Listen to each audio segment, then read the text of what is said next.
suatu cerita tentang penderitaan Tuhan kita Yesus Kristus untuk menebus dosa umat manusia. Di mana dari Taman Getsemani ini penderitaan Kristus dimulai. Ya, penderitaan besar yang Kristus alami itu dimulai dari Taman Getsemani ini. Tapi ini tidak berarti, saudara-saudara, bahwa sebelum penderitaan Kristus ini, Yesus tidak mengalami penderitaan sama sekali. Tetapi maksudnya dari sini adalah dimulai penderitaan yang besar. Jadi maksudnya bukan Yesus tidak mengalami penderitaan sama sekali. Tetapi dari Taman Getsemani, penderitaan Kristus yang besar itu sedang dimulai.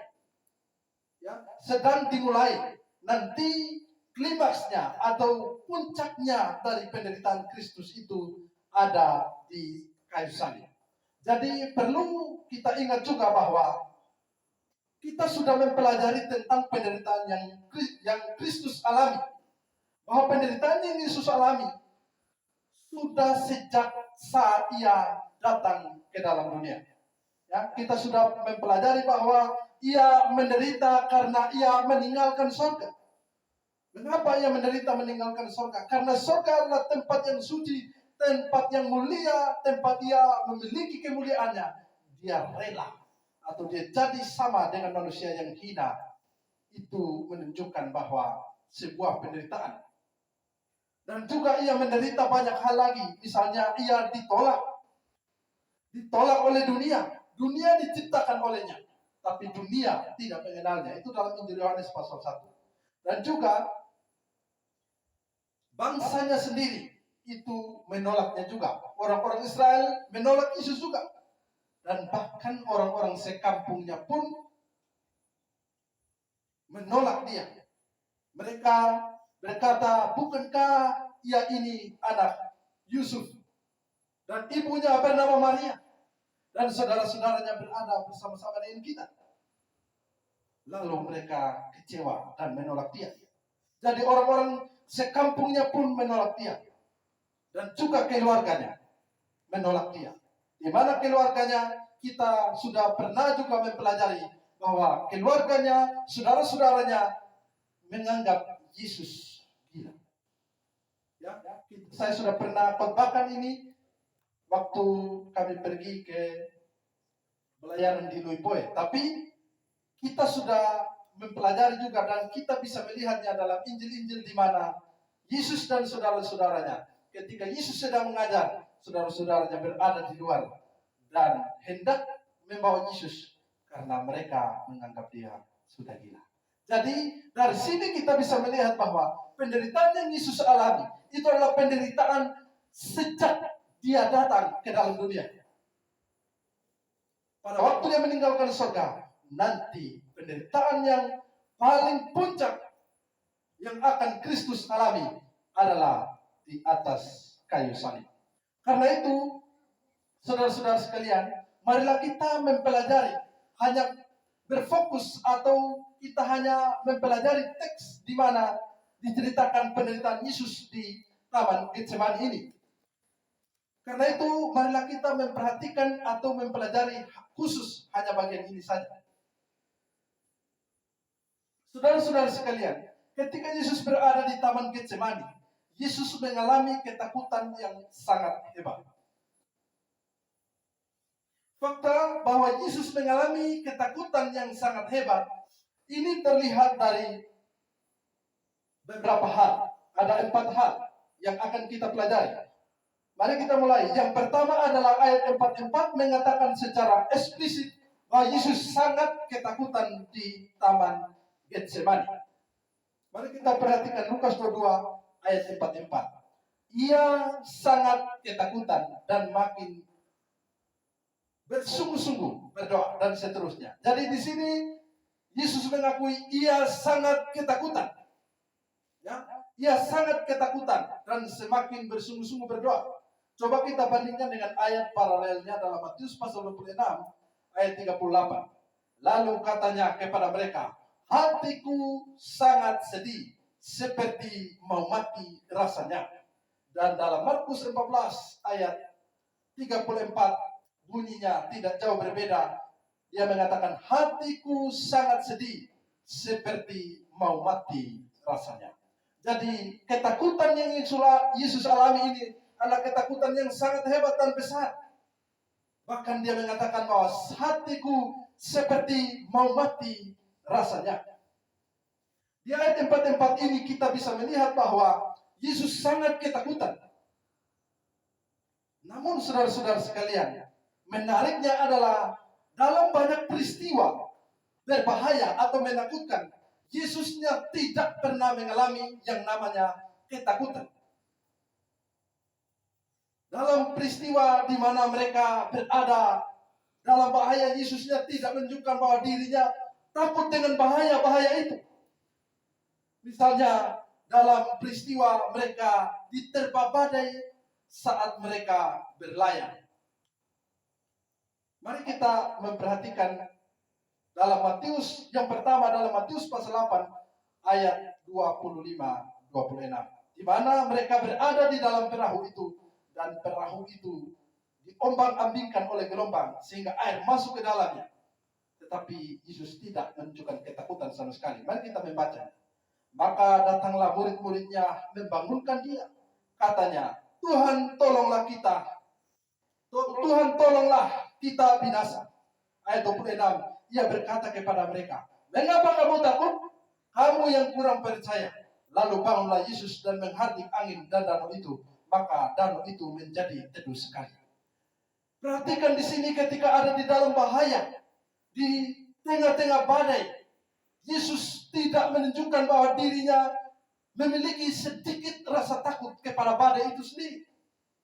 Murid-murid boleh takut dan mereka takut binasa, makanya mereka membangunkan Yesus dan berkata, Tuhan tolonglah kita binasa. Tapi Yesus berkata, mengapa kamu takut? Mengapa kamu takut? Ini menunjukkan bahwa Yesus tidak mengalami ketakutan sedikit pun ketika ia berhadapan dengan badai di danau ini. Lalu contoh yang lain saudara-saudara sekalian, Yesus tidak takut ketika berhadapan dengan dua orang yang kerasukan setan di Gadara.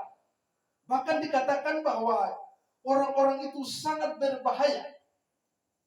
Dan dikatakan juga bahwa mereka itu sudah sering dibelenggu dengan rantai. Tetapi rantai itu diputuskan oleh mereka. Karena mereka diberi kekuatan supranatural oleh setan. Sehingga mereka bisa memutuskan rantai-rantai itu. Mari kita memperhatikan kisah ini di dalam Matius pasal 8 ayat 28-29. Setibanya di seberang, yaitu di daerah orang Gadara, datanglah dari pekuburan dua orang yang kerasukan setan menemui Yesus. Mereka sangat berbahaya sehingga tidak seorang pun yang berani melalui jalan itu. Dan mereka itu pun berteriak katanya, apa urusanmu dengan kami, hai anak Allah? Ada engkau kemari untuk menyiksa kami sebelum waktunya? Perhatikan di sini ketika Yesus berhadapan dengan dua orang yang sangat kuat, diakibatkan oleh mereka dirasuk setan-setan sehingga mereka begitu kuat dan tidak ada seorang pun yang sanggup menandingi kemampuan mereka. Bahkan rantai pun mereka putuskan dan mereka sangat berbahaya sehingga setiap orang yang mau melalui jalan itu hendaklah menghindar. Itu menunjukkan bahwa mereka berbahaya dan sangat kuat. Tetapi ketika Yesus berjumpa dengan mereka, apakah Yesus kabur? Apakah Yesus lari? Tidak. Yesus tidak mengalami ketakutan apapun. Yesus tidak lari daripada mereka. Mari kita memperhatikan juga bagaimana Yesus malah mengusir setan-setan itu dengan sepatah kata saja. Saudara-saudara sekalian, mari kita bandingkan dengan Markus pasal 5 ayat 8, di mana Yesus mengusir mereka dengan sepatah kata saja. Karena sebelumnya Yesus mengatakan kepadanya, hai engkau roh jahat, keluarlah dari orang ini. Maka roh jahat itu keluar dan memohon kepada Yesus suruhlah kami pindah kepada babi-babi itu. Ya, jadi Yesus tidak takut dengan roh jahat ini. Yesus tidak mengalami ketakutan sedikit pun. Kalau dalam peristiwa-peristiwa ini Yesus tidak mengalami ketakutan sama sekali. Itu peristiwa di mana ia berada dengan murid-murid dalam perahu dan dia berhadapan dengan setan-setan. Dia tidak menunjukkan ketakutan sama sekali. Namun pertanyaan kita adalah, mengapa ketika Yesus berada di Taman Getsemani, dia mengalami ketakutan yang sangat luar biasa hebatnya? Mengapa? Bahkan seorang malaikat datang dan memberi kekuatan kepadanya. Mengapa Yesus takut? Mengapa Yesus takut? Nanti kita jawab di bagian terakhir. Sekarang malaikat datang dan memberi kekuatan kepada Yesus. Ini menunjukkan bahwa ketakutan yang Yesus alami itu sangat hebat. Karena itu poin kita yang kedua, malaikat datang dan menguatkan Yesus. Ayat 43. Maka seorang malaikat dari langit menampakkan diri kepadanya untuk memberi kekuatan kepadanya. Bahwa Yesus sangat ketakutan di Taman Getsemani ini terlihat dari kedatangan seorang malaikat untuk memberi kekuatan kepadanya. Kalau Yesus perlu dikuatkan oleh malaikat, ini menunjukkan bahwa apa yang Yesus alami itu merupakan ketakutan yang sangat besar yang sedang ia derita di Taman Getsemani. Lalu kata-kata, misalnya ketika malaikat itu datang kepada Yesus, kira-kira Yesus yang ada di dalam ketakutan, di dalam penderitaan yang begitu hebat, kira-kira ketika malaikat itu datang, malaikat itu ngomong apa kepada Yesus? Malaikat ngomong apa kepada Yesus? Ya, mungkin, ya, ini mungkin. Mungkin malaikat berkata-kata kepada Yesus untuk menguatkan Yesus. Hanya tidak ada di dalam Alkitab. Ya, kalau malaikat itu datang kepada Yesus, pasti dia memberi kata-kata penguatan kepada Yesus. Mungkin kata-kata itu seperti ini. Yesus, kuatkan hatimu, karena engkau harus menderita seperti yang dikehendaki Allah untuk menebus umatnya. Engkau sudah ditetapkan. Engkau adalah jalan pendamai bagi umat Allah. Saudara-saudara sekalian, ini mungkin kata-kata yang diucapkan oleh malaikat itu untuk menguatkan Yesus yang ada di dalam ketakutan dan penderitaan di Taman Getsemani. Tapi saudara, terlepas dari ada atau tidaknya kata-kata yang diucapkan oleh malaikat itu, tetapi jelas di sini menunjukkan bahwa Yesus mengalami ketakutan yang sangat hebat. Ya, mengalami penderitaan dan ketakutan yang sangat hebat. Matthew Henry mengatakan seperti ini. Malaikat-malaikat melayani Tuhan Yesus dalam kesengsaraannya. Sebenarnya bisa saja ia memerintahkan sepasukan malaikat untuk menyelamatkan dirinya. Oh tidak, satu malaikat yang ini pun sudah cukup. Ia mampu mengajar dan mengalahkan gerombolan manusia yang datang menangkapnya. Namun Tuhan Yesus hanya menggunakan pelayanan malaikat untuk menguatkan dia. Kunjungan malaikat ini sungguh tepat pada waktunya. Itu saat ia sedang dalam penderitaannya. Saat musuh-musuhnya sedang terjaga dan sahabat-sahabatnya justru sedang tertidur. Kunjungan ini merupakan bukti betapa pertolongan ilahi itu datang tepat pada waktunya untuk menguatkan dia. Ini masih belum semuanya. Kemungkinan besar malaikat itu juga mengatakan sesuatu untuk menguatkan dia. Mengingatkan dia bahwa kesengsaraannya ini adalah untuk mempermuliakan Bapaknya, untuk kemuliaannya sendiri, dan untuk keselamatan orang-orang yang diberikan kepadanya. Malaikat itu juga mungkin menggambarkan sukacita yang tersedia baginya, yaitu untuk melihat kumpulan pengikut yang akan menjadi jemaatnya. Jadi Henry mengatakan bahwa kedatangan malaikat itu adalah memberi kekuatan kepada Yesus. Dia tidak butuh banyak malaikat, dia hanya butuh satu malaikat datang dan memberi dia kekuatan. Dan memberi dia penguatan dengan kata-kata yang bisa seperti apa yang dikatakan oleh Henry, bahwa malaikat itu berkata kepada dia bahwa dia harus mengalami kesengsaraan demi memuliakan Bapaknya dan untuk kemuliaannya. Dan malaikat mungkin juga mengingatkannya bahwa akan banyak pengikut yang akan mengikuti dia, termasuk kita. Jadi kehadiran malaikat ini memberikan kekuatan pada Yesus yang sangat menderita ketakutan yang sangat hebat.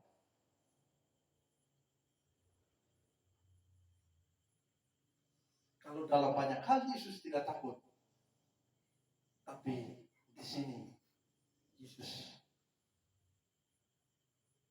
diberi kekuatan oleh seorang malaikat.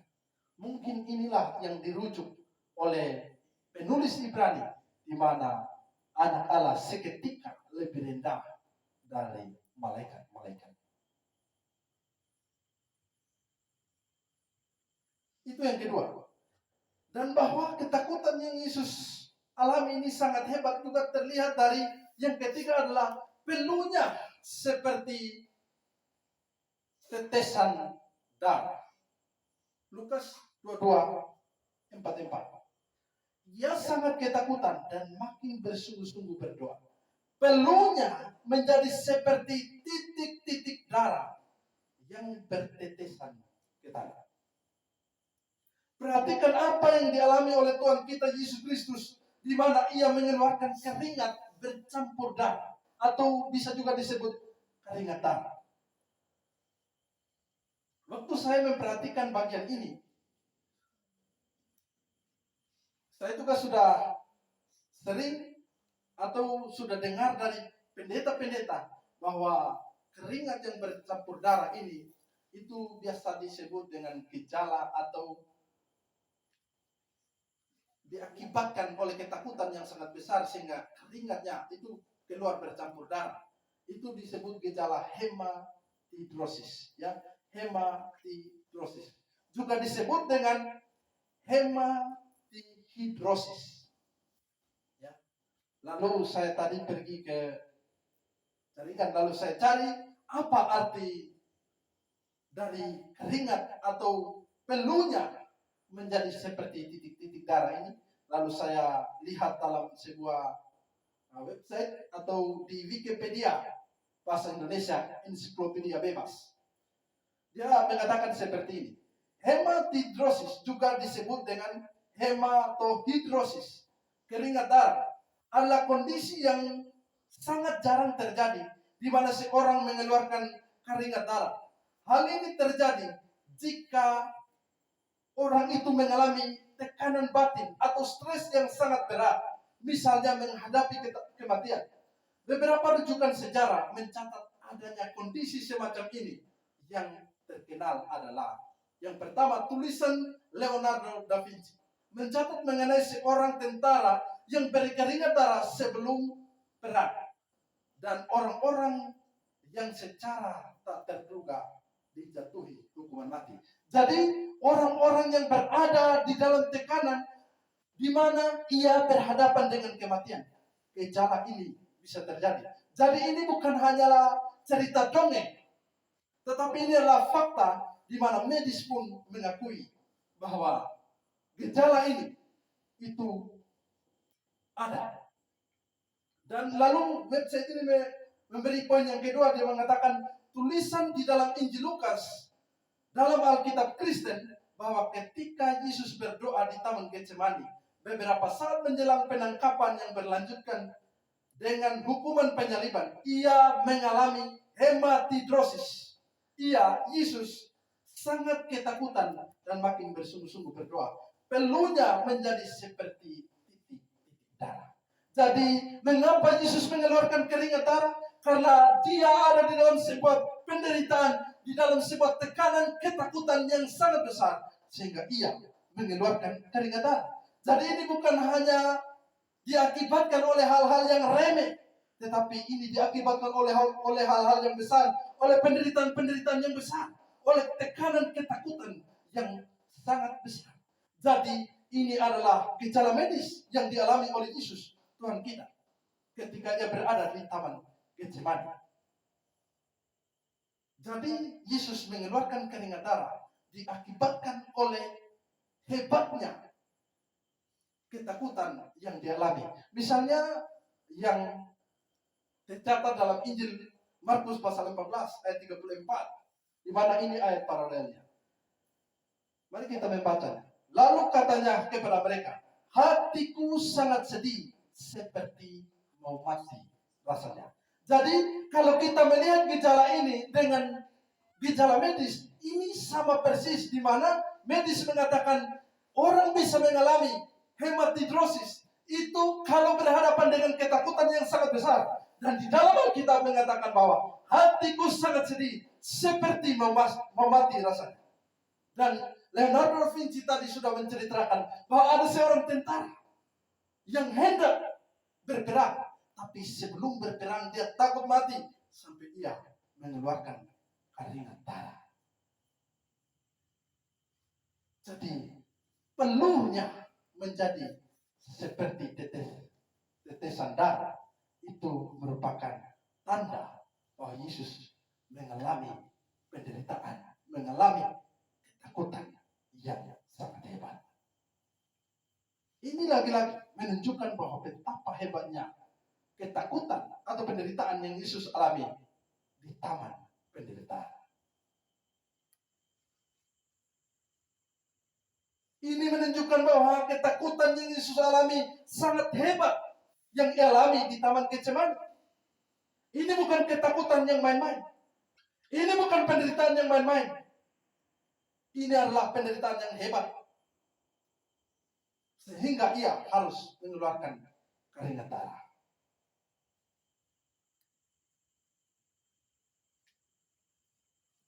Itu yang ketiga. Dan bahwa Yesus mengalami ketakutan hebat ini juga bisa terlihat. Sekarang poin kita yang keempat adalah Yesus berdoa 3 kali berturut-turut. Ya. Yesus berdoa 3 kali berturut-turut. Markus 14 ayat 41. Kemudian ia kembali untuk ketiga kalinya dan berkata kepada mereka, tidurlah sekarang dan istirahatlah dan seterusnya. Perhatikan di sini, kemudian ia kembali berdoa untuk ketiga kalinya. Saudara-saudara sekalian, Yesus waktu mengusir setan dia hanya cukup sebatas kata keluarlah.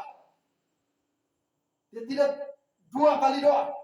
Waktu dia memberi makan 5 roti untuk 5.000 orang, dia hanya 1 kali berdoa, lalu cukupkan seluruh kebutuhan orang-orang banyak itu.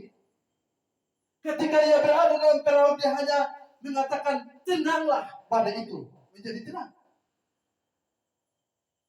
Ketika ia membangkitkan orang mati, dia hanya mengatakan hai anak, bangkitlah, atau talita kum. Saudara-saudara sekalian, tapi di sini Yesus ada di dalam ketakutan yang besar sampai-sampai ia pergi berdoa untuk ketiga kalinya. Ini menunjukkan bahwa penderitaan yang Yesus alami bukanlah penderitaan yang main-main. Mari kita perhatikan ayat paralelnya dari Matius pasal 26 ayat 44 yang bunyinya tidak terlalu jauh berbeda. Ia membiarkan mereka di situ lalu pergi dan berdoa untuk ketiga kalinya.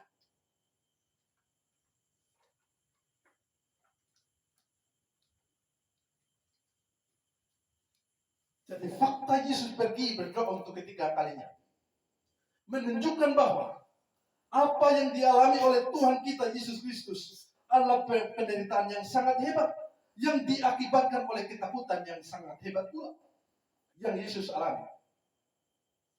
Saudara-saudara sekalian, jadi kesimpulannya adalah di Taman Getsemani Yesus menderita ketakutan yang sangat besar. Ini sudah kita lihat ya, dan sudah dikatakan oleh ayat 44, sehingga seorang malaikat pun datang menguatkannya. Dan besarnya ketakutan yang dialami oleh Yesus, ia mengeluarkan keringat darah atau hematidrosis, bahkan sampai ia berdoa 3 kali berturut-turut. Saudara, jikalau saudara pernah mengalami penderitaan, kira-kira saudara punya sikap atau apa yang diperbuat oleh saudara ketika saudara mengalami ketakutan dan penderitaan? Waktu saya membuat khotbah ini, saya dalam keadaan sakit. Saya begitu sulit untuk mempersiapkan khotbah ini. Tapi saudara-saudara sekalian, mungkin saya tidur bangun, gelisah dan lain sebagainya. Tapi jika dibanding dengan penderitaan yang Kristus alami di Taman Getsemani, itu tidak ada apa-apanya.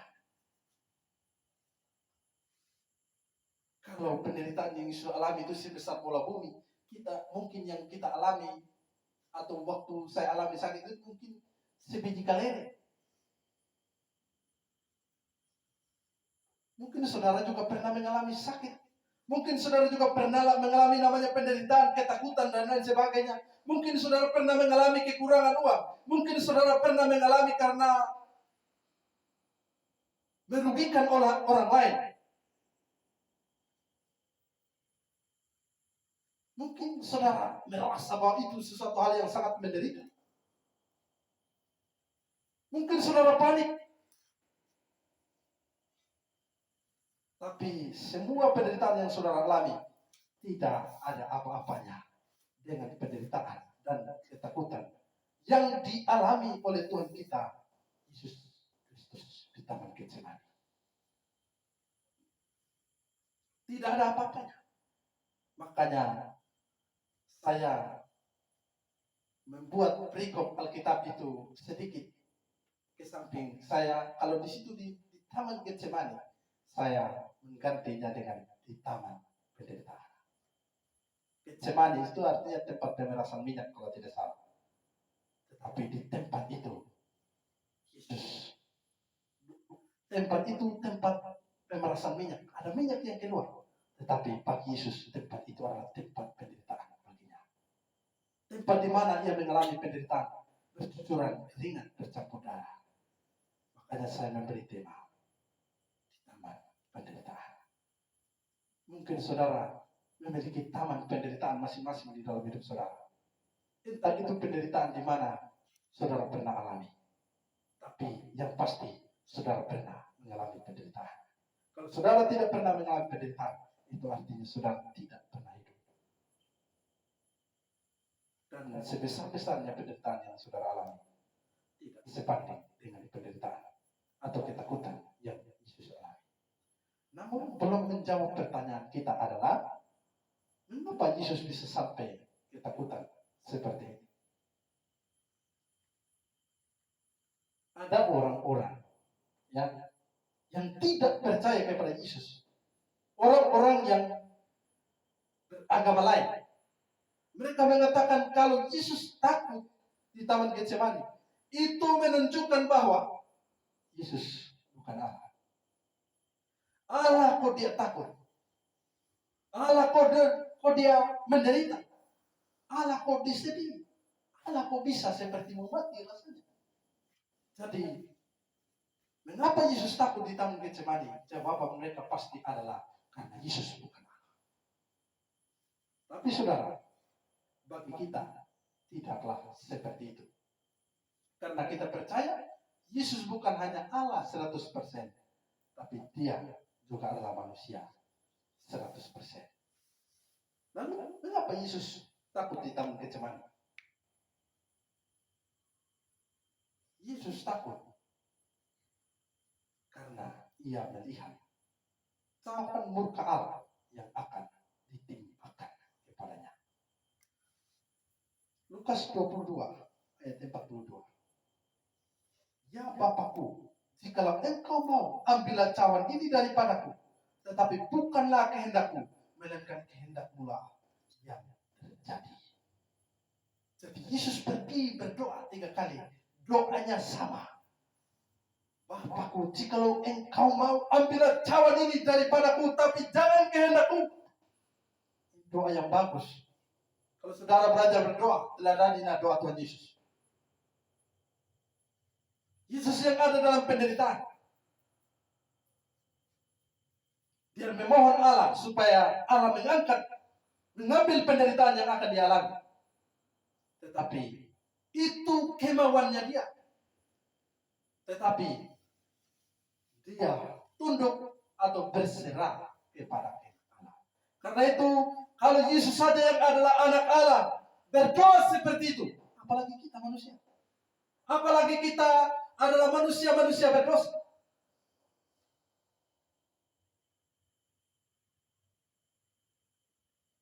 Marilah kita belajar juga dari bagian ini bahwa doa yang benar adalah doa yang tunduk kepada kehendak Allah.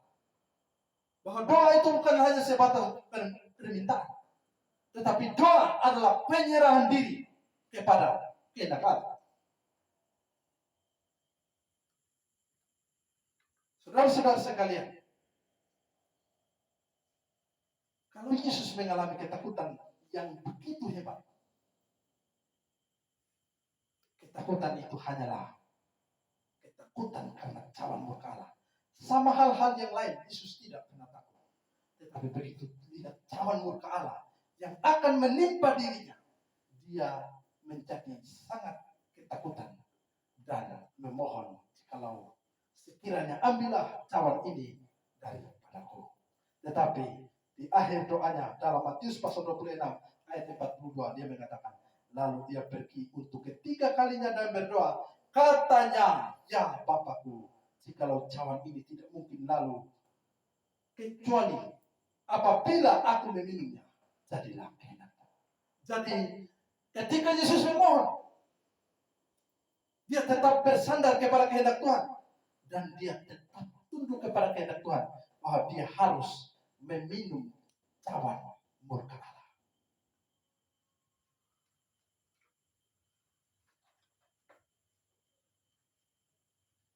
Ini berarti saudara-saudara sekalian, bahwa semua ketakutan yang Yesus alami diakibatkan oleh cawan murka Allah yang akan diminum olehnya. Atau dengan kata lain, Yesus takut karena murka Allah terhadap orang berdosa yang akan ditimpakan kepada Yesus atau kepadanya beberapa saat lagi. Jadi ketakutan Yesus ketika ia melihat cawan murka Allah yang akan ditimpakan kepadanya beberapa saat lagi, yaitu di atas kayu salib. Saudara-saudara sekalian, ini menjadi pelajaran penting bagi kita. Kalau Yesus saja takut melihat cawan murka Allah yang akan dipikul olehnya di atas kayu salib, apalagi kita yang adalah pendosa-pendosa besar, kita pasti juga dapat membayangkan bagaimana Kristus menderita, dan kita dapat membayangkan bagaimana kita orang berdosa di tangan Allah yang maha suci dan maha adil. Kalau Yesus saja melihatnya menjadi takut, apalagi kita pendosa-pendosa besar. Saudara dapat membayangkan sendiri bagaimana jikalau saudara ada di tangan Allah yang maha suci, jikalau saudara harus menanggung dosa saudara, dan saudara tanggung sendiri tanpa Yesus mengganti saudara, bagaimana nasib saudara? Kalau Yesus saja takut sampai mengeluarkan keringat darah, saya tidak tahu kalau kita jatuh ke tangan Allah yang maha suci, maha adil, yang tidak akan membebaskan orang dari hukuman, orang bersalah dari hukuman. Mungkin kita berhadapan dengan murka Allah, pasti bukan lagi kita mengeluarkan keringat darah saja, pasti kita langsung terlempar ke neraka untuk selama-lamanya. Kalau Yesus berhadapan dengan murka Allah saja, dia takut luar biasa. Apalagi saudara, saya yang adalah orang berdosa, tidak akan sanggup berhadapan dengan murka Allah. Saudara-saudara sekalian, karena itu, kalau saudara tidak percaya kepada Yesus sebagai Tuhan dan Juru Selamat saudara, maka saudara akan menanggung semuanya ini. Kalau saudara percaya, Yesus menggantikan saudara, sehingga saudara tidak mengalami murka Allah. Karena Yesus sudah pikul bagi saudara di atas kayu salib. Tetapi kalau saudara menolak untuk percaya kepada Yesus atau menolak Yesus, maka saudara sendiri akan menanggung sendiri murka Allah yang hebat itu.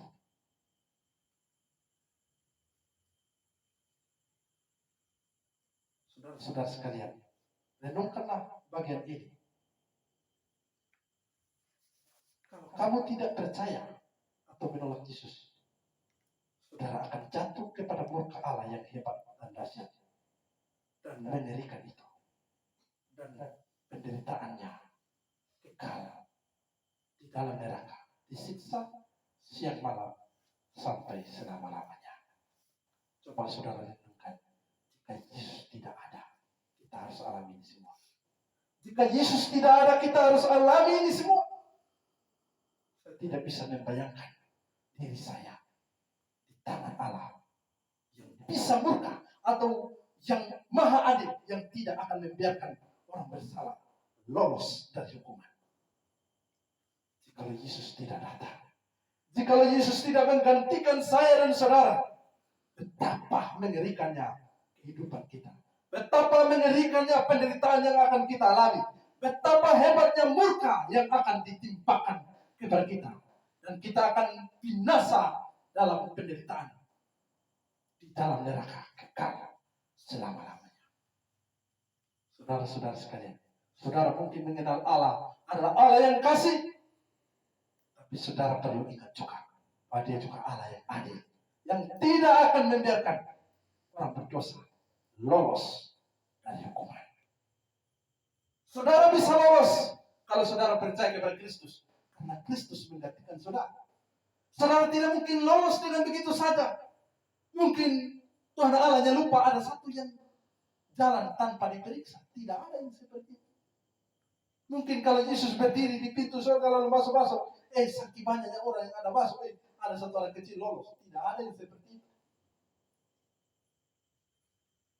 Semuanya akan dia didik.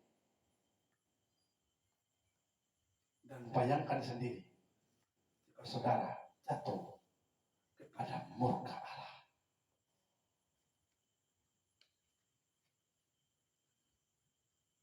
Surga tinggallah sebuah impian. Surga hanyalah sebuah kerinduan kita saja. Siapa yang tidak rindu ke surga? Siapa yang tidak mau pergi ke surga?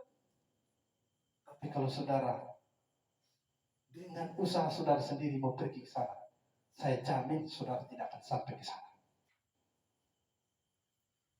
Tetapi kalau saudara percaya kepada Yesus, Kristus menjamin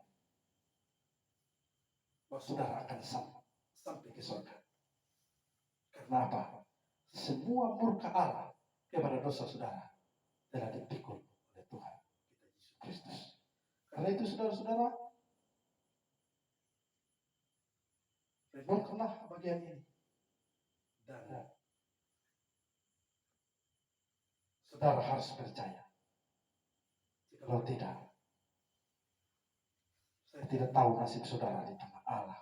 Di tangan Allah yang maha murka juga.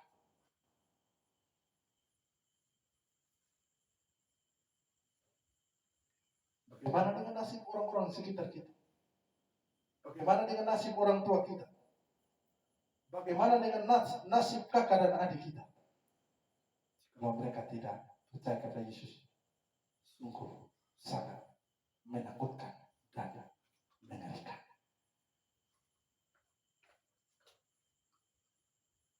Karena itu, saudara bisa beritakan Injil kepada mereka. Dan kalau saudara sendiri belum percaya, renungkan baik-baik bagian ini. Dan saudara harus percaya. Selamat merayakan minggu sengsara Tuhan kita Yesus Kristus, dan selamat merenungkan bagian firman Tuhan malam hari ini sambil saudara percaya kalau saudara belum percaya, dan kalau saudara sudah percaya, beritakan ini kepada orang-orang Tuhan memberkati. Amin.